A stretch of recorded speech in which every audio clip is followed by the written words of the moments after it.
드린 사랑의 헌금이 목사님과 가족들에게 큰 격려가 되고 소망이 되기를 간절히 축복합니다. 강경문 목사님께서 얼른 회복되셔서 귀한 사명 잘 감당하시도록 응원과 격려의 박수를 부탁드립니다.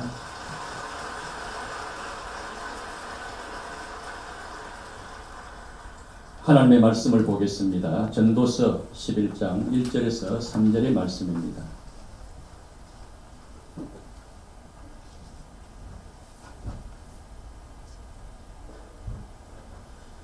찾으신 줄 알고 함께 봉독하도록 하겠습니다. 너는 내 떡을 물 위에 던져라. 여러 날 후에 도로 찾으리라. 7에게나 8에게 나눠줄지어다. 무슨 재앙이 땅에 임할는지 내가 알지 못함이니라. 구름에 비가 가득하면 땅에 쏟아지며 나무가 나무로나 북으로나 쓰러지면 그 쓰러진 곳에 그냥 있으리라. 아멘. 오늘 11월 2일 강사님은 이한영 교수님이십니다. 이한영 교수님은 뉴욕 암세타 연구원이시고 아시아신학대학교 구약학 교수로 사역하고 계십니다. 오늘 저녁 강물에 던진 떡이라는 제목으로 말씀을 전해주실 때 우리 모두 큰 은혜 받기를 축복합니다. 강사님 나오실 때 힘찬 박수로 환영하며 맞이하겠습니다.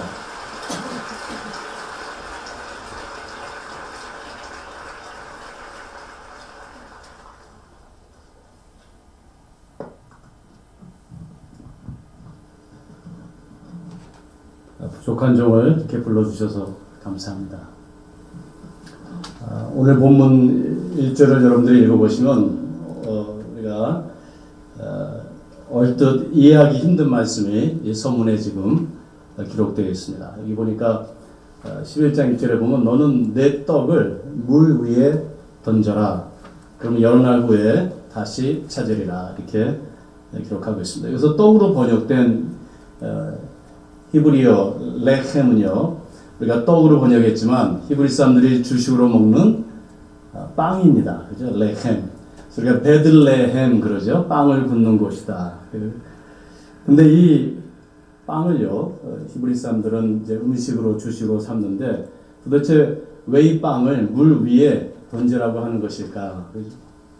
문맥상 여기서 빵이라는 것은 은유적인 의미를 가지고 있는데요. 적어도 두 가지를 함의한다고 우리가 볼 수 있습니다. 빵 그러면은 생명이죠. 가장 귀한 겁니다.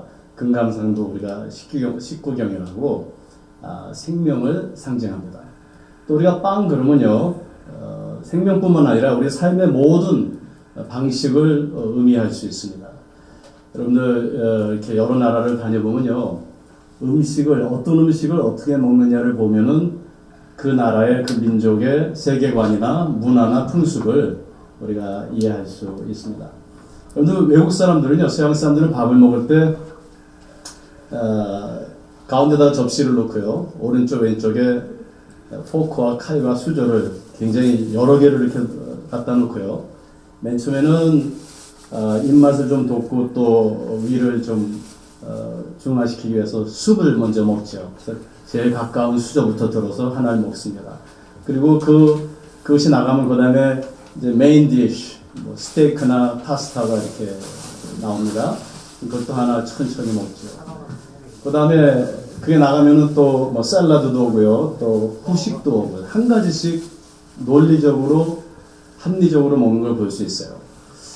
근데 우리 한국 사람들은 어떻게 먹냐면은 반찬을 여러 개 이렇게 차려놓죠. 그래서 김치 하나 먹고, 그 다음에 고추장 하나 먹고, 그 다음에 된장찌개 하나, 이렇게 먹는 사람 있으면은 저한테 연락 주십시오. 그래, 제가 좋은 정신과 소개해 드리겠습니다.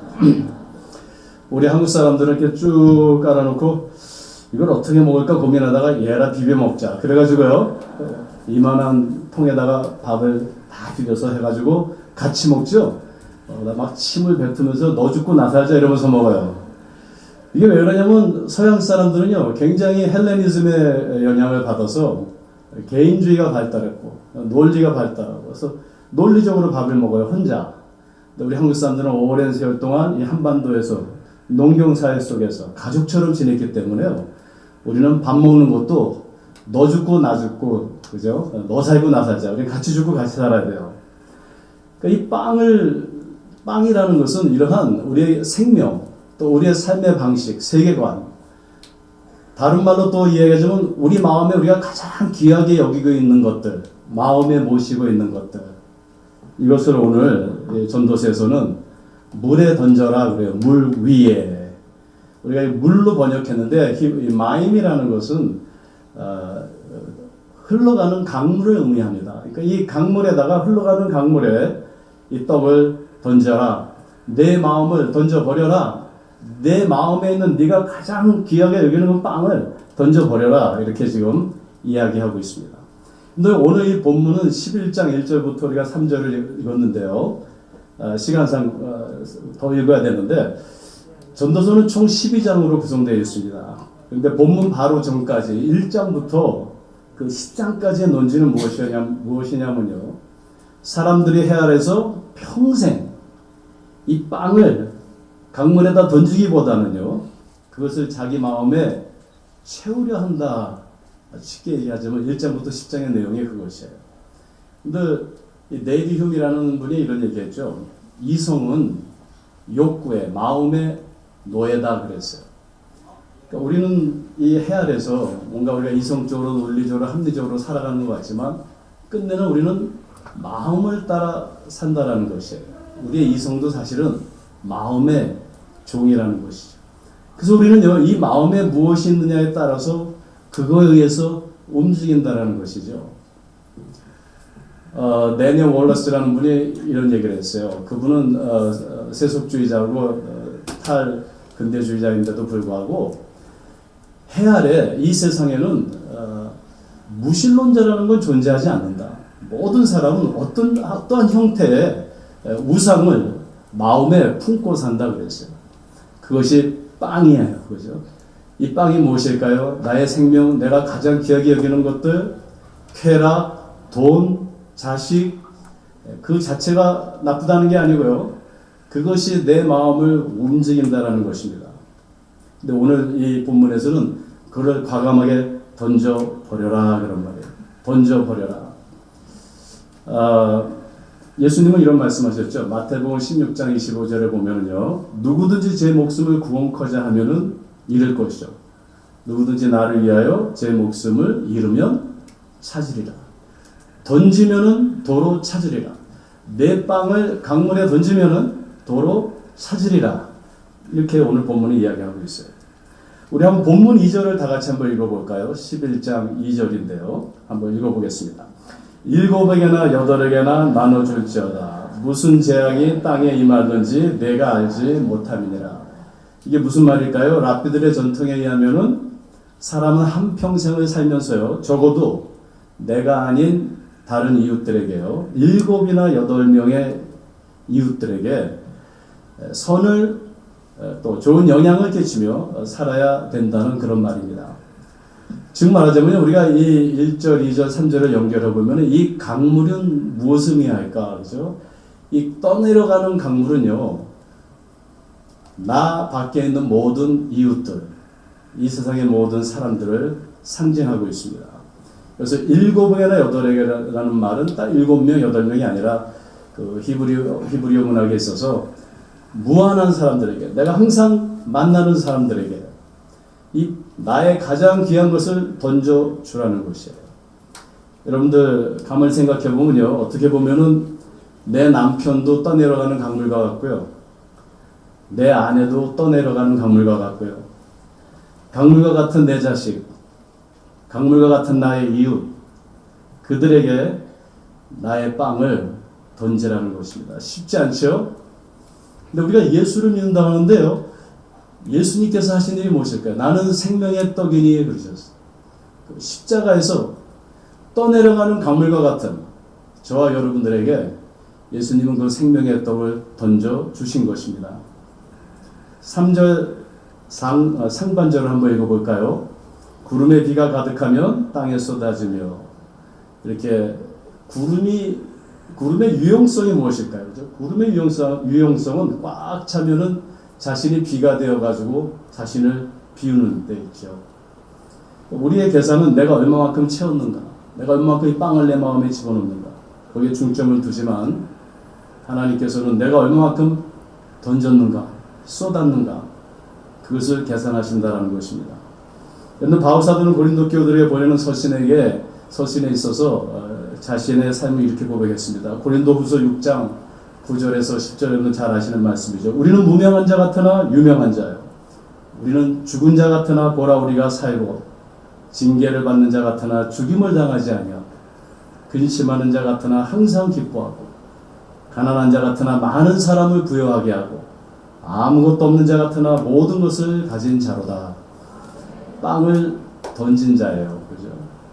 반대로 요한계시록 3장 17절에 보면 모든 것을 가진 것 같으나 하나님이 보시기에는 아무것도 없는 자가 있죠. 내가 말하기를 나는 부자라 부여하여 부족한 것이 없다 하나 내 공고한 것과 가련한 것과 가난한 것과 눈먼 것과 벌거벗은 것을 알지 못하도다.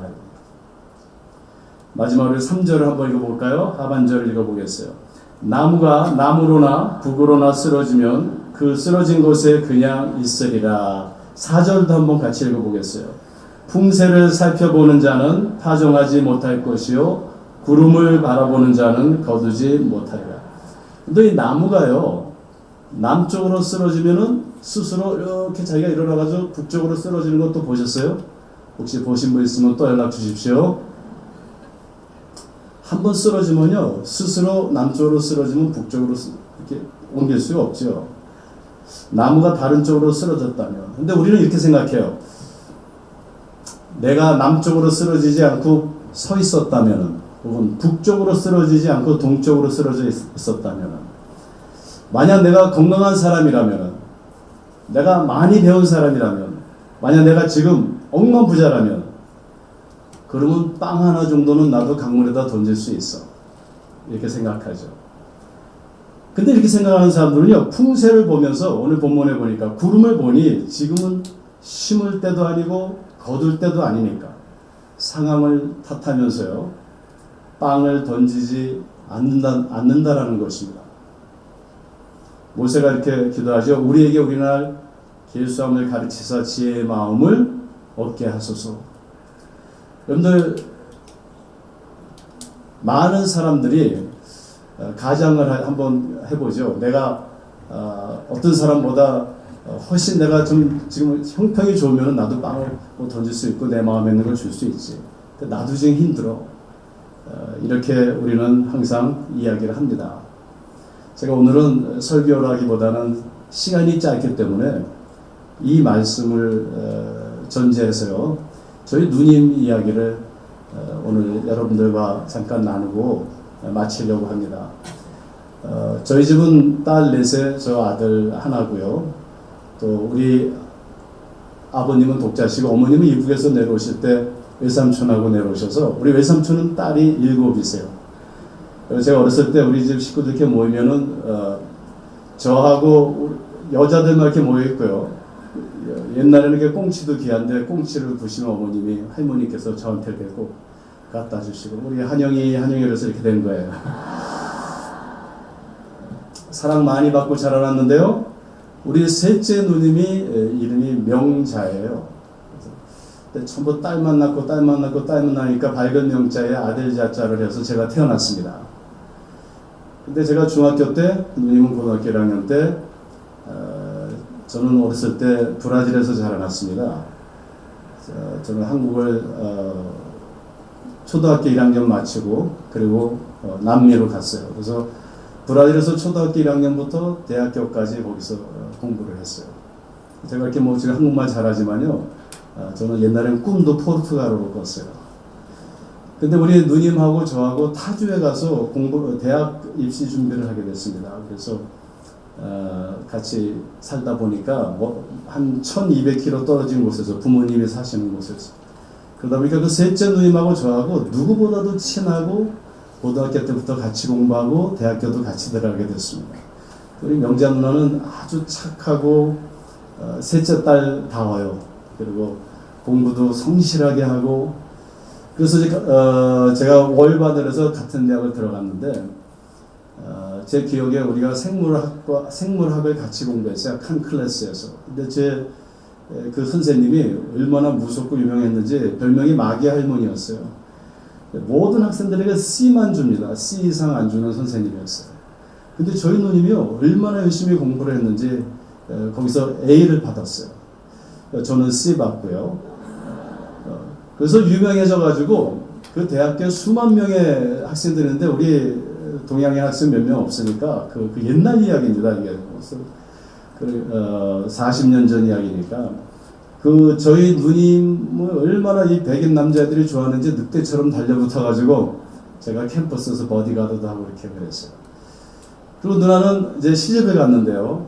가가지고 결혼을 했는데 임신을 못하는 거예요. 저는 의과대학을 다녔습니다. 그래서 우리 누님이 이제 저한테 그러더라고요. 매일 기도를 한다고. 그럼 저는 속으로 무슨 기도를 해. 그냥 딱 이렇게 맨스를 맞춰가지고 14일 해서 생물학적으로 하면 되지. 이렇게 생각을 하고 그랬어요. 근데 1년이 지나고 2년이 지나고 계속 시간을 흐르는데 임신이 안 되니까 너무 임신을 하고 싶으니까요. 저희 누님이 그냥 거의 우울증에 걸리다시피 했어요. 그러더니 사람들하고 친구들 이렇게 만나면 또 애기 데리고 나오려면 거기 안 가고 그랬어요. 근데 어느 날 전화가 왔어요. 제가 한 1200km 떨어진 곳에서 살았는데 한영아 나 좋은 소식이 있어. 막 그래요. 그래서 무슨 소식이야? 그랬더니 나 임신했어 그래요. 제가 얼마나 기쁜지 제가 임신했는 줄 알았어요. 저희 누님이 하시는 말씀이 100일 기도를 드렸대요. 그리고 100일 기도를 딱 마치고 그리고 우선 일주일 됐는데 캘리포니아에 사시는 시어머니께서 전화가 오셨대요. 며느라 내가 오늘 새벽에 기도를 하는데 하나님께서 너 아기를 주신다고 이렇게 내가 하나님의 응답을 받았는데 빨리 병원에 가보라고. 그래서 본인이 100일 기도도 하고 그랬으니까 병원에 가서 테스트를 해보니까 임신을 한 거예요. 그래서 하나님이 주신 아기라고. 저는 속으로 그 하나님이 주신 게 아니고 14일 돼가지고 된 거라고 이렇게 이제. 그러고선 저도 참 기뻤는데요. 한 3개월쯤 지났어요. 하루는 전화가 왔어요. 한영아 나 지금 너무 아파. 뭐가 아파? 그러니까 이렇게 표현을 해요. 이 톱으로 칼로 도끼로 이 허리하고 생다리를 자르는 것처럼 아프다. 이렇게 표현을 해요. 그러면서 네가 좀 와서 좀 봐줄 수 없니? 누나 나 바빠. 그러니까 병원 빨리 가. 저희 누님은 하나님이 주셨다고 병원을 안 가는 거예요. 여러분들 우리 신앙의 잘못 때문에요. 이런 문제도 생겨요. 그냥 하나님이 주셨으니까. 네가 지금 너는 의학을 공부하는 사람이니까 제가 인턴 때인데요. 빨리 와서 좀 한번 봐달라고. 그래서 할 수 없이 주말에 제가 비행기 타고 갔어요. 가서 보니까 누워있는데요. 너무 아파서 어찌할 거를 모르고 있어요. 제가 가만히 보니까 분명히 척추에 뭐가 눌리고 있는 것 같아요. 얘기는 안 하고 누나 이거 굉장히 심각한 것 같으니까 월요일날 무조건 대학병원에 가. 그리고 이제 돌아왔어요. 그랬더니 화요일날쯤 전화가 왔어요. 대학병원에 갔는데 선생님이 그냥 이 아기가 너무 유별나고 커서 척추를 눌려서 이렇게 아픈 거라고. 자기 이제 앞으로 참기만 하면 된다고. 그러면서 그냥 이빨을 물고 모성애가 먼저 그냥 참은 거예요. 근데 사실 그게 척추의 사르코마라는 육종이라는 그런 암이 척추로부터 퍼지기 시작한 거예요. 그래도 임신을 하면 우리 몸에 여성 호르몬이 10배에서 30배 더 많이 분비가 더 그러니까 이 에스트로겐이요. 아기세포만 빨리 자라게 한 게 아니라 암이 있으니까 암세포도 빨리 자라게 한 거예요. 근데 이 암이 여러분들 이빨 아파보셨죠? 눈에도 안 보이는 조그만 신경을 눌려도 정말 아픕니다. 정말 아픈데요. 이런 손가락만한 이런 신경줄들을 암이 파고 들어가면서 생뼈를 부시는 거예요. 그러니까 얼마나 아픈 거, 인간의 어떤 말로 표현하기 힘든 그런 고통인데요. 누님이요, 이 아기를 하나님이 주셨다는 거 하나 가지고 내가 어떻게든지 나는 병원 안 가고 이제 참기만 하면 된다.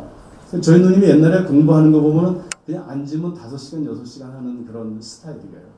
그런 성격이니까 그걸 참은 거예요. 우리 매형이 옆에서 여러 번 얘기했대요. 빨리 병원에 가서 아기를 지어버리든지 어떻게 하자고. 그래도 그냥 혼자서요. 그냥 끙끙 앓다가 소리 지르다가 사람이 없으면 까무러치고 이러면서 저는 그걸 잘 몰랐어요. 멀리 떨어져 있으니까. 나중에 너무 힘드니까 저희 매형이 브라질에 살았는데요. 저희 부모님은 미국에 계셨고요. 누나를 비행기를 태워서 비행기 안에다가 침대를 만들어가지고 앰뷸런스가 비행기 밑에까지 가서 태워가지고 미국으로 보냈어요. 매형은 사업을 하시니까. 근데 저희 아버님 어머님이 그 미국에 온 누나를 데리고 미국 병원에 갔는데 거기서도 오진을 한 거예요. 그냥 애가 눌리는 것 같다고. 그리고 엑스레이를 찍자 그러니까 누나가 싫다고. 그때 찍었어야 되는데. 그리고서는요, 그냥 혼자서 그 고통을 참고 또 참은 거예요. 울다가 쓰러지다가 뭐 8개월쯤 됐을 때 더 이상 아픔을 못 견디고 그냥 기절을 해가지고 병원에 가서 MRI랑 엑스레이를 다 찍으니까요, 척추가 길게 있고 두 다리 있고 가운데 뼈가 다 부셔졌어요. 이 암이 다 퍼졌어요. 얼마나 아파요. 의사들이 놀라가지고 도대체 이런 일이 어떻게 일어날 수 있냐고. 이런 것을 의과 측에서도 기록된 것이 없다고. 그래서 제가 급히 미국에 갔습니다. 그 미국 의사들하고 회의를 하는데 그분들이 그래요. 자, 지금 현재 상태에서는 일주일을 살기가 힘든데 문제는 지금 메서돈을 100mg씩 주는데, 메서돈이라는 것은 이 코케인 같은 것으로 만든 약인데요. 우리 보통 사람은 10mg만 맞아도 웬만한 통증은 다 이겨내요. 근데 100mg씩 뚝뚝뚝 떨어뜨려도 그냥 혼 상태에서도 소리를 지르고 눈만 뜨면 이 발부터 온몸을 이렇게 흔들면서 아파요. 어찌할 바를 몰라요. 그래서 핏덩어리를 빼냈는데 애가 살았어요. 그래서 인큐베이터에다 집어넣고요. 누나는 그냥 통증약으로. 근데 컨트롤이 안 돼요. 그래서 의사들이 자, 빨리 호스피스로, 죄송하지만 호스피스로 빨리 들어가게 하자고. 그러면 이 통증을 어떻게 해결하냐는 이제 회의를 한 거예요. 거기 그 의사진들이 결론을 어떻게 내렸냐면은 척추 거기에 레이저로 이렇게 신경을 끊어서 요 밑으로는 아무것도 못 느끼게 이렇게 해서 통증 없이 죽게 하자. 또 한 분은 그러지 말고 전신마취를, 가스를 뿌려서 전신마취를 시키자. 전신마취를 시키면은 보통 3, 4일이면 폐가 스톱되거든요. 그래서 저희 가족 회의를 해가지고 전신마취를 하기로 했어요. 전신마취를 하고 저희 아버님이 장례식도 다 준비하고 묘지도 다 준비하고요. 그러면 마취를 하면은 이제 3, 4일이면 죽으니까 다 준비를 했습니다. 7월 3일이었는데요. 미국에는 7월 4일이 독립기념일이에요. 유명한 날이죠. 그래서 7월 4일 밤에 아버님이 우리 가족들 다 모여서 병원에서 예배드리자고 이렇게 했어요. 그래서 제가 7월 3일 밤에 병원에 먼저 갔어요. 중환자실인데 가면서 이런 생각을 했어요. 도대체 이 하나님이라는 분이 살아계시면 이게 사탕 주고 매 주고 이게 무슨 하나님인가? 아니 100일 기도해서 아기는 왜 주셨고, 그리고 아기와 동시에 왜 또 암을 주셨을까? 전지전능하신 하나님이. 그런 하나님에 대한 어떤 회의, 또 노여움도 마음에 있었고요. 또 하나는 아니 잡으시려고 나같이 못된 사람을 잡지 왜 우리 셋째 누나같이 어딜 봐도 착하고 제가 볼 때는 완벽하고 왜 우리 누나를 잡았을까? 별별 생각이 다 들었어요. 그러면서 그 병원에 가가지고 그 중환자실 문을 탁 여는데요. 열자마자 저에게 환상이 보였어요. 누나가 이렇게 앉아있어요. 앉아있고 양쪽에 분명히 여자 간호사, 미국 여자 간호사 둘이 있었는데 이렇게 몸을 돌리는 순간 얼굴이 늑대 모습으로 이렇게 완전 늑대죠. 동물. 쉬 이러는 거예요. 우리 누나가 앉아가지고 저한테 손가락을 이렇게 하더니 야 한영아. 그래서 저희는 저 어려서부터 남자라도 욕을 한번 해본 적이 없어요. 우리 부모님이 그렇게 교육하시고 우리 누나도 욕이라는 걸 몰라요. 근데 큰 쌍욕을 하면서 저한테 한영아 내가 너를 증거한다. 그랬더니 나 오늘 지옥 가. 나 오늘 지옥 가. 그래요. 제가 너무 무서워서 도망 나왔어요. 도망 나와가지고 복도에 있는 거기 치프 너스가 있어서 간호원이 있어서 제가 가서 저 안에 이상한 사람들이 있다. 나 좀 도와달라. 이상한 사람들이 있다고. Strangers inside. 그때 그 간호원이 제 등을 이렇게 두들겨 주면서요. Calm down, Dr. Lee, calm down. 진정하라고. 거기 아무도 없다고.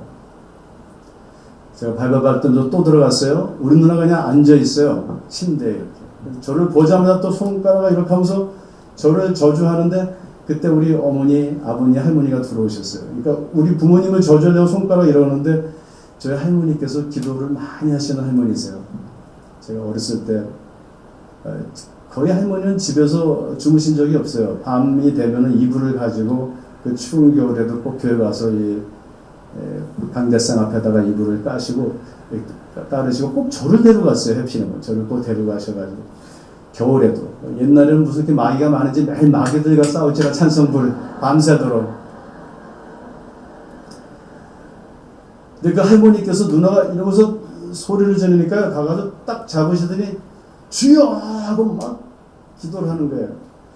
저는 너무 무서워서 침대 바로 옆에 땅에다 무릎을 딱 꿇고요. 너무 급하니까 막 기도를 했어요.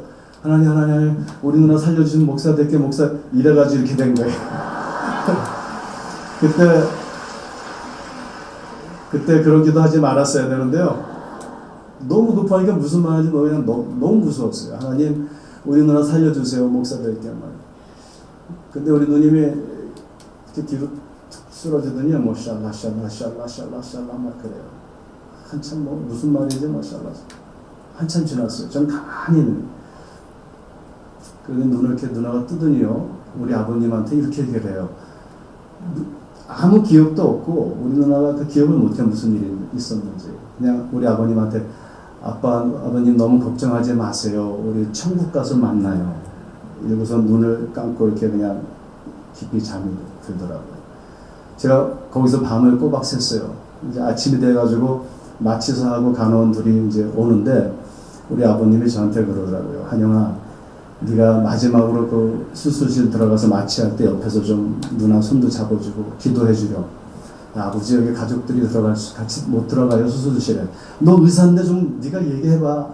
이 아버지의 마지막 소원이라고 좀 부탁해봐. 막 아버님이 우시면서 그러세요. 그래서 그 마취사한테 제가 이야기를 했더니 그분이 감사하게 Why not just come in? 같이 도와달라고.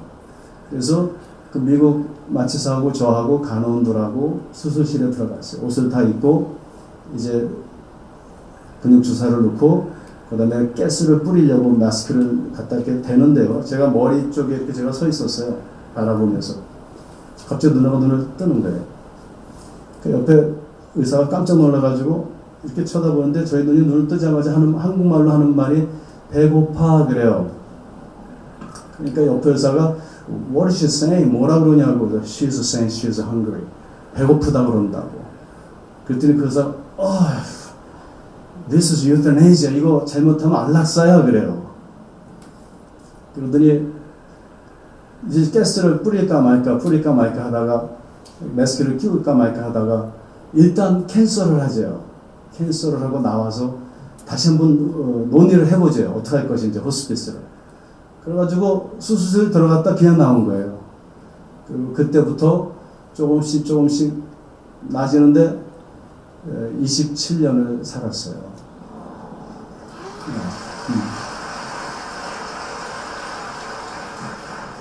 근데 27년을 그냥 산 게 아니라 너무 고통 가운데 살았어요. 저는 누나가 병원에 입원하면요 가서 어느 때는 내가 누나를 죽이려고 그 메타돈 약을 막 200, 400 밤에 가서 몰래 이렇게 틀어놓고 그래도 안 죽어요. 근데 어느 날 제가 병원에 가서 이렇게 차트를 보니까 미국 간호원이 이렇게 써놨어요. 이 명자 환자는 언니가 둘이고 남동생이 하나인데 언니들이 오면 좋아지고 남동생이 오면 이상하게 나빠진다 이렇게 써놨어요.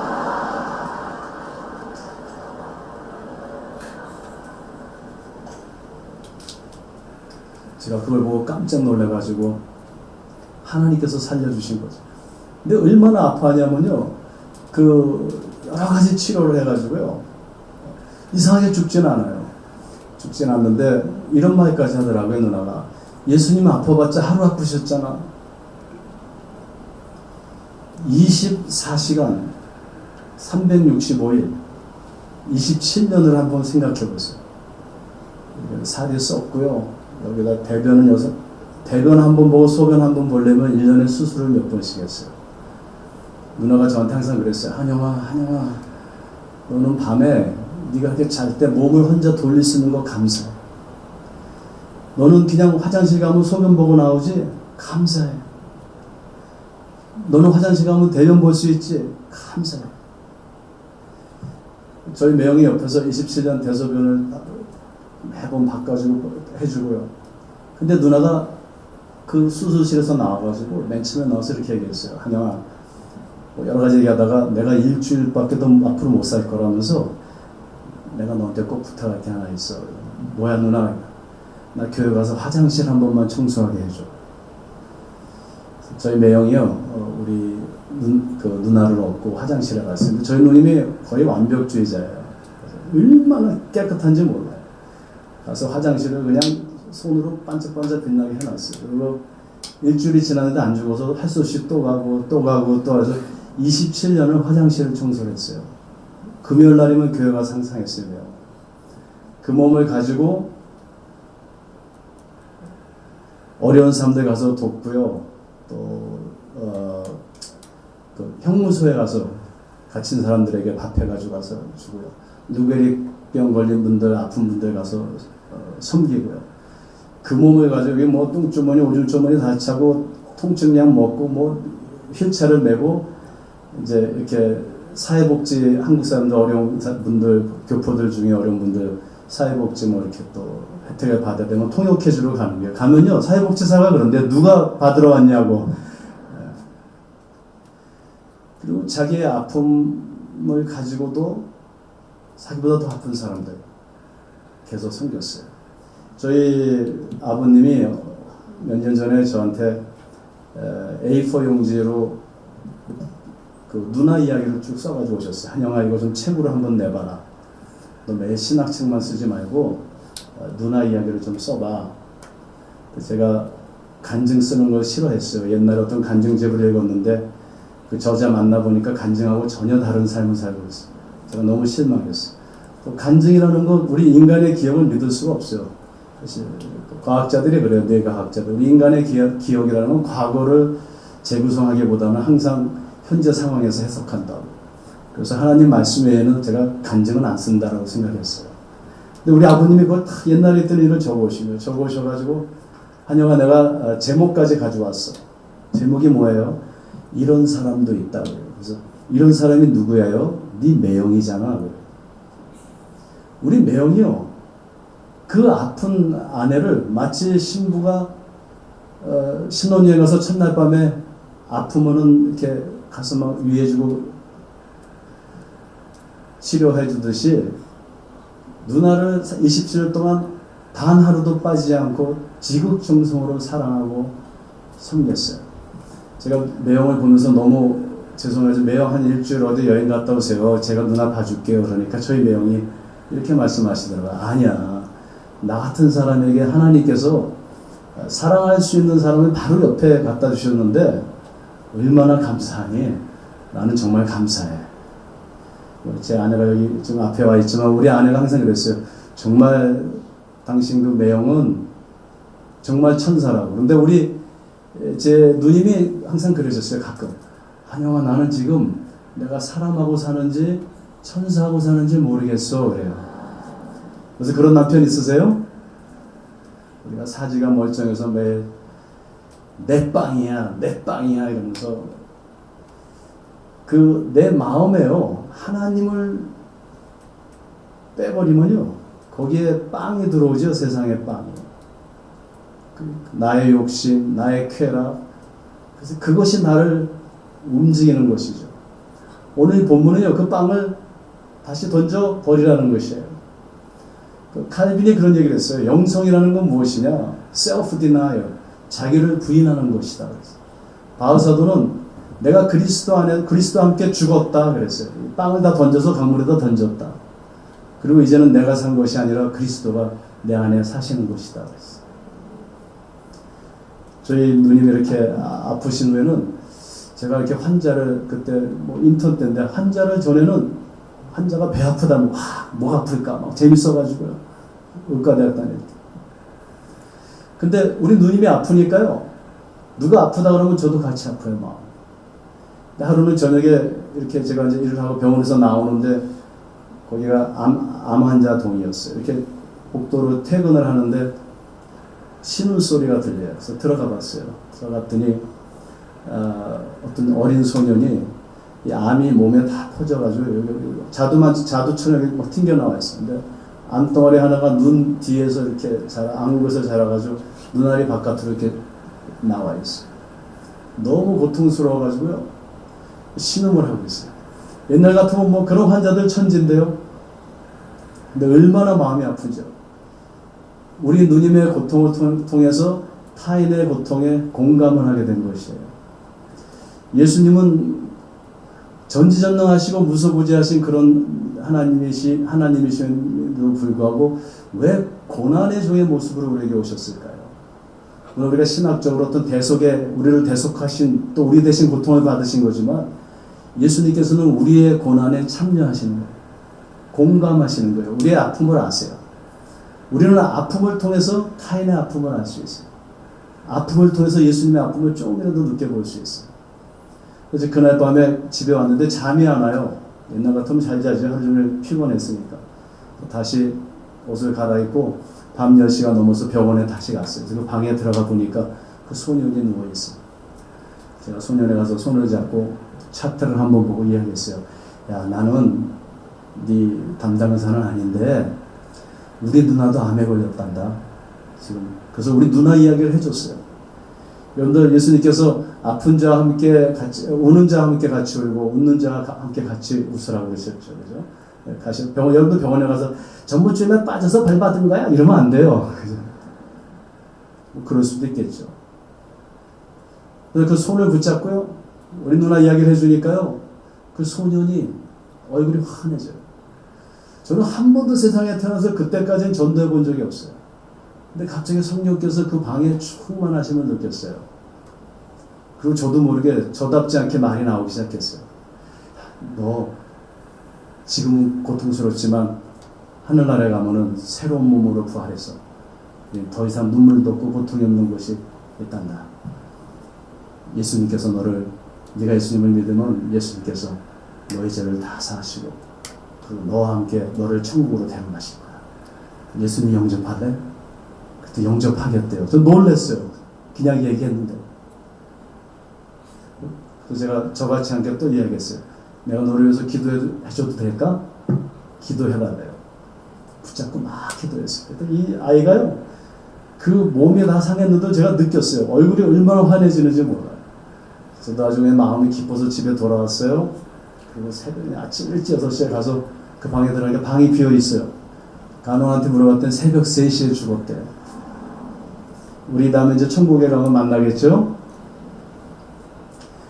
여러분들, 우리는요, 고난을 통해서 이웃의 고난을 또 고난에 참여하고 또한 공감할 수 있어요.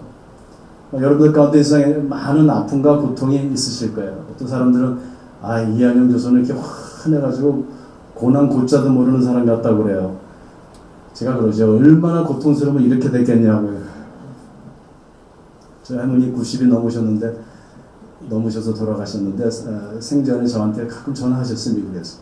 한영아 인생은 고난이야. 고난이 싫으면 가서 묻혀.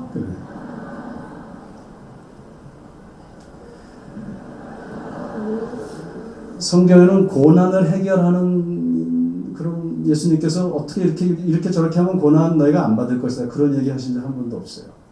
그러나 우리는 그리스도인이 무엇일까? 그죠? 오히려 그 고난을 통해서 우리에게는 더욱 사랑이 생기고요. 타인에 대한 연민이 생기고요. 주님의 고난에 참여하기도 하고요. 그래서 하나님께서 모든 고난을 합력하여 선을 이루시는 것입니다. 저희 누님이 그 8년 전에요. 제가 책을 한 권 썼어요. 민숙이 이제 주석인데요. 책을 한 권 신학책을 써가지고 그 앞쪽에다가 셋째 누나 명자 누나에게 이거를 드립니다. 이렇게 해서 미국에다 보냈어요. 그랬더니 전화가 금방 왔어요. 받자마자 내가 이거 받아가지고 막 봤는데 무슨 말인지 잘 모르겠지만 신학책이에요. 이렇게 봤는데 너무 기쁘다. 네가 이렇게 목사가 되고 또 책도 쓰고 나 이제 죽어도 되겠네. 그러더니 일주일 후에 돌아가셨어요. 사랑하는 성도 여러분들, 성경에는요 성공이라는 단어가 없어요. 여러분들 혹시 찾으시면 저한테 가져오세요. 제가 떡볶이 사드릴게요. 성공이라는 신약에도 없고요, 구약에도 없어요. 구약에는 몇 번 나오는데요. 찾아보면은 사카, 카시에, 투시아라는 히브리어 단어들은 명사나 동사들은 성공이라는 말이 아니고 지혜롭게 산다는 말입니다. 왜 성경에는 성공이라는 말이 없을까요? 하나님이 보실 때는요, 우리가 말하는 성공들은 진정한 성공이 아니기 때문에 그렇습니다. 그건 잠시적인 것이요, 하나님이 보실 때는 온전하지 못한 것입니다. 근데 성경에는 반대로요, 섬기다라는 동사에서 파생된 모든 명사와 동사가 형용사까지 합하면은 1200번 이상이 언급되고 있어요. 예수님께서 이렇게 말씀하셨죠. 나는 섬김을 받으러 온 것이 아니라 섬기러 왔노라. 내 빵을 강물에 던져라. 나를 부인한다는 걸, 내가 십자가에 못 박히는 것을 어떻게 우리가 그걸 실현할 수 있을까요? 그것은요, 나의 안에 있는 이 빵을 과감하게 던지고요, 그 안에 예수 그리스도로 채우는 것입니다. 그리고 우리는요, 이 빵을 던진다는 것은 섬김을 의미해요. 우리의 삶의 목적이, 우리의 고난 속에서도 하나님을 마음과 뜻과 성품을 다해 섬기고요, 사랑하고요, 이웃을 내 몸같이 사랑하는 삶. 그것이 바로 빵을 던진 그러한 삶이요, 예수님께서 우리에게 보여주신 모범입니다. 그러한 행복한, 진리가 여러분들을 자유롭게 하는, 과감하게 빵을 던져버리는, 더 이상 섬김받기를 생각하지 아니하는, 오직 섬김을 나의 삶의 목적으로 삼는 그런 우리 온 성도 여러분들 되시기를 주님의 이름으로 축원드립니다. 잠깐 기도하겠습니다. 하나님 감사합니다. 주님께서 오늘 이 다니엘 기도를 통해서 11,000개가 넘는 교회들이 이 시간 하나님을 찬양하며 또 기도하게 하시니 감사합니다. 내 빵을 강물 위에 던지라고 하신 주님, 주님께서 십자가에서 생명의 떡을 우리에게 던져주신 것 같이 저들의 삶 속에 내 마음에 있는 모든 이 세상의 빵들을 다 강물에 던질 수 있는, 십자가 아래 내려놓을 수 있는 저희들 될 수 있도록 축복해 주시옵소서. 예수님의 이름으로 감사하며 기도드립니다.